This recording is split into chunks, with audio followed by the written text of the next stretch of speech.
নমস্কার বন্ধুরা, আজকের ভিডিওতে এসআইআর নোটিশ সংক্রান্ত আপডেট আমি দিব। বর্তমানে পশ্চিমবঙ্গে নোটিশ সংক্রান্ত হিয়ারিং এর পর্ব চলছে। এই পর্বটি আগামী 7ই ফেব্রুয়ারি 2026 পর্যন্ত চলবে। এরপর 14ই ফেব্রুয়ারি ইলেকশন কমিশন পশ্চিমবঙ্গে ফাইনাল ভোটার লিস্ট প্রকাশ করবে। এখনো পর্যন্ত মোট 34 লক্ষ ভোটারকে নোটিশ জারি করেছে কমিশন। এরই মাঝে বর্তমানে বিএলও অ্যাপে আবারও নতুন আপডেট এসেছে, সেটি হলো লজিক্যাল ডিসক্রিপেন্সি।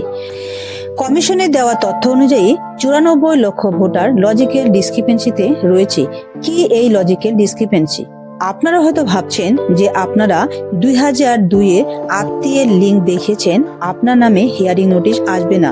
এমনটি কিন্তু না হতে পারে, আপনার অজান্তেই আপনার নামে নোটিশ আসতে পারে। লজিক্যাল ডিসক্রিপেন্সির বিভিন্ন ক্যাটাগরি রয়েছে। কি সেই ক্যাটাগরি, সেটি আজকের ভিডিওতে জানবো। এর সাথে সাথে এর সমস্ত ভোটারের নামে কি নোটিশ জারি করবে কমিশন, আপনার নামে নোটিশ জারি হয়েছে কিনা কিভাবে জানবেন, এই সমস্ত বিষয়গুলি নিয়ে আলোচনা করব। তাই ভিডিওটিতে শেষ অবধি সঙ্গে থাকুন। তার আগে বন্ধুরা, আপনারা দেখছেন মনিকা ডিজিটাল সেবাকান্ত ইউটিউব চ্যানেল। এই চ্যানেলটিকে সাবস্ক্রাইব করবেন, তার সাথে সাথে বেল আইকন প্রেস করে অল নোটিফিকেশন অন করে দিবেন। তো বন্ধুরা, প্রথমে আমরা জানবো কি এই লজিক্যাল ডিসক্রিপেন্সি। এই লজিক্যাল ডিসক্রিপেন্সি কত ধরনের? কমিশন বলেছে আপনার নামের সাথে আপনি যে ভোটারের লিঙ্ক দেখিয়েছেন সেই ভোটারের সাথে কোনো ধরনের তথ্যের গরমিল থাকলেই সে সমস্ত ভোটারকে লজিক্যাল ডিসক্রিপেন্সিতে ফেলে দিচ্ছে। এবার আমরা দেখব কি কি ক্যাটাগরি। প্রথম যে ক্যাটাগরি দেখাবো, আপনারা অন স্ক্রিনে এমন এক ধরনের লজিক্যাল ডিসক্রিপেন্সি দেখতে পাচ্ছেন। এখানে বলা আছে You have been linked as son, daughter with someone who is also claimed by 6 others as father, giving suspicion of a likely incorrect match. আপনাকে কারো পুত্র কন্যা হিসাবে যুক্ত করা হয়েছে, কিন্তু সেই ব্যক্তি আরও 6 জনের কাছেও বাবা হিসাবে দাবি করা হয়েছে, যার ফলে এই মিলটি ভুল হওয়ার সম্ভাবনা নিয়ে সন্দেহ তৈরি হয়েছে। কমিশন এই জন্যই এনার নামে লজিক্যাল ডিসক্রিপেন্সির ক্যাটাগরিতে ফেলে দিয়েছে। তাই এখানে উপযুক্ত ডকুমেন্টস বিএলওর কাছে জমা করতে হবে। বিএলও সেই ডকুমেন্টস আপলোড করবেন। কমিশনের অ্যাপে যদি প্রমাণিত হয় তাহলেই হয়ে যাবে, আর যদি বিএলও অ্যাপে কমিশন মিসম্যাচ দেখে তাহলে সেই ব্যক্তির নামে হিয়ারিং নোটিশ পাঠাতে পারে। এবার প্রশ্ন হলো, আপনার অজান্তে আপনার পিতার লিঙ্ক অন্য কেউ দিয়ে বসে রয়েছে, সেই ক্ষেত্রে আপনার সমস্যা হতে পারে। এবার আসা যাক দ্বিতীয় ক্যাটাগরিতে। এখানে কি বলা আছে? That the age difference between you and your parent whose details are used to link you with the electoral rolls prepared during the previous SIR is less than 15 years, that seems to be due to incorrect matching. অর্থাৎ আপনি ও আপনার অভিভাবক যার বিবরণ ব্যবহার করে শেষ SIR এর সময় প্রস্তুত করা ভোটার তালিকার সঙ্গে আপনাকে যুক্ত করা হয়েছে, আপনাদের মধ্যে বয়সের পার্থক্য 15 বছরের কম, যা দেখে মনে হচ্ছে এটি ভুল মিলের কারণে হয়েছে। তো আপনারা অন স্ক্রিনে দেখতে পাচ্ছেন এই ভোটারের ক্ষেত্রে এরকম লজিক্যাল ডিসক্রিপেন্সি দেখাচ্ছে। এখানে বিএলওর কাছে ডকুমেন্ট জমা করতে হবে। যত তাড়াতাড়ি পারবেন আপনার এলাকার বিএলওর সাথে যোগাযোগ করার চেষ্টা করবেন।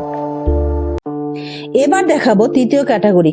অন স্ক্রিনে দেখতে পাচ্ছেন এখানে বলা আছে that the age difference between you and your parent whose details are used to link you with the electoral rolls prepared during the previous SIR is more than 50 years, that seems to be due to incorrect matching. অর্থাৎ আপনি ও আপনার অভিভাবক যার বিবরণ ব্যবহার করে শেষ SIR এর সময় প্রস্তুত করা ভোটার তালিকার সঙ্গে আপনাকে যুক্ত করা হয়েছে, আপনাদের মধ্যে বয়সের পার্থক্য 50 বছরের বেশি, যা দেখে মনে হচ্ছে এটি ভুল মিলের কারণে হয়েছে। অর্থাৎ এই ধরনের ভোটারের ক্ষেত্রে সমস্যা আছে বলে এনার লজিক্যাল ডিসক্রিপেন্সিতে দিয়েছে কমিশন। এই জন্য এনার উপযুক্ত ডকুমেন্টস দিতে হবে বিএলও কে। বিএলও আপনার উপযুক্ত ডকুমেন্টস নিয়ে আপলোড করবেন অ্যাপের মাধ্যমে।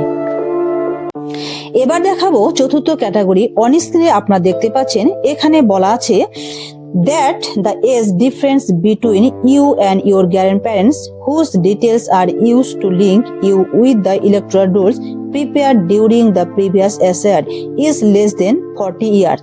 That seems to be due to incorrect matching. অর্থাৎ পূর্ববর্তী SIR এ চলাকালীন প্রস্তুত করা ভোটার তালিকার সঙ্গে আপনাকে সংযুক্ত করার জন্য যার ঠাকুরদাদা ঠাকুরমা বিবরণ ব্যবহার করা হয়েছে তাদের সঙ্গে আপনার বয়সের পার্থক্য 40 বছরের কম। এটি সম্ভবত ভুল মিলের কারণে হয়েছে বলে মনে হচ্ছে। এই ধরনের ভোটারের ক্ষেত্রে সমস্যা তৈরি হয়েছে, এনার জন্য লজিক্যাল ডিসক্রিপেন্সি অপশন তৈরি হয়েছে। এই জন্য এনার উপযুক্ত ডকুমেন্টস দিতে হবে বিএলও কে। বিএলও আপনার উপযুক্ত ডকুমেন্টস নিয়ে আপলোড করবেন। আর পঞ্চম ক্যাটাগরিটি হলো আপনি যার নামে 2002 সালে লিঙ্ক দেখিয়েছেন তার নামের বানান ভুল, বর্তমানে নামের সাথে মিসম্যাচ হচ্ছে, সেই কারণে হিয়ারিং নোটিশ জারি করছে কমিশন। উপরের এই ধরনের সমস্যাগুলি থাকলে আপনার নামে নোটিশ জারি হবে। এই জন্য আপনারা কি করে বুঝবেন আপনার নামে নোটিশ জারি হয়েছে কিনা? এই নোটিশ দেখার জন্য আপনার মোবাইল থেকে জানতে পারবেন আপনার নামে নোটিশ জারি হয়েছে কি না। চলুন তাহলে এই বিষয়টি দেখা যাক।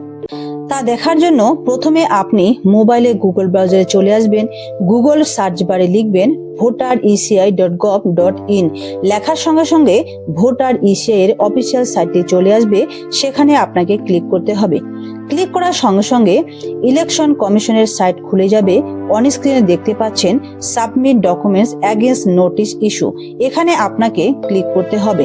এরপর একটি মোবাইল নাম্বার বসাতে হবে, এরপর ক্যাপচা পূরণ করে রিকোয়েস্ট ওটিপিতে ক্লিক করতে হবে। এরপর মোবাইল নম্বরে 6 সংখ্যার ওটিপি আসবে, সেই ওটিপি এখানে বসাবেন। তারপর ভেরিফাই অ্যান্ড লগ ইন বটনে ক্লিক করলে লগ ইন হয়ে যাবেন। এরপর পরের পেজ খুলে যাবে। এই পেজে আপনার ভোটার কার্ডের নম্বরটি বসিয়ে দিতে হবে, বসিয়ে দিয়ে সেন্ড ওটিপিতে ক্লিক করতে হবে। এখানে আপনার লিংক মোবাইল নম্বরে 6 সংখ্যার একটি ওটিপি আসবে, সেই ওটিপি বসিয়ে সার্চ বটনে ক্লিক করতে হবে। ক্লিক করার সঙ্গে সঙ্গে আপনাকে মেসেজ দিবে। এখানে আমি আমার ভোটার কার্ডের নম্বরটি বসেছিলাম, এখানে রেজাল্টটি দেখালো no notice has been generated as on day, please check after few days. অর্থাৎ আজকের দিন পর্যন্ত আপনার নামে কোনো নোটিশ আসেনি, কয়েকদিন পর আবার চেক করতে পারবেন। তো আপনারা এইভাবে চেক করতে পারেন। আর যদি চেক করতে না পারেন তাহলে আপনার এলাকার বিএলওর সাথে যোগাযোগ করে জানতে পারবেন আপনার নামে নোটিশ এসেছে কি না। তো আপনার নামে হিয়ারিং নোটিশ আসলে আপনাকে নোটিশে দেওয়া নির্দিষ্ট দিনে নির্দিষ্ট স্থানে উপযুক্ত ডকুমেন্টস নিয়ে হিয়ারিং কমপ্লিট করতে হবে। এই হিয়ারিং এর পর্ব শেষ হলে আগামী মাসের 14 ফেব্রুয়ারি ফাইনাল ভোটার লিস্ট প্রকাশ করবে কমিশন। সুপ্রিয় দর্শক মন্ডলী, আজকের ভিডিওটি ইনফরমেটিভ হলে ভিডিওটিতে একটি লাইক করবেন, আর আপনারা মনিকা ডিজিটাল সেবা কেন্দ্র চ্যানেলটিকে সাবস্ক্রাইব করবেন, তার সাথে বেল আইকন প্রেস করে অল নোটিফিকেশন অন করবেন। ভিডিওটি প্রথম থেকে শেষ অবধি দেখার জন্য আপনাকে অসংখ্য অসংখ্য ধন্যবাদ। আর ভিডিওটি আপনাদের বন্ধুদের সাথে শেয়ার করবেন। আপনারা সকলে ভালো থাকবেন, সুস্থ থাকবেন। Good bye.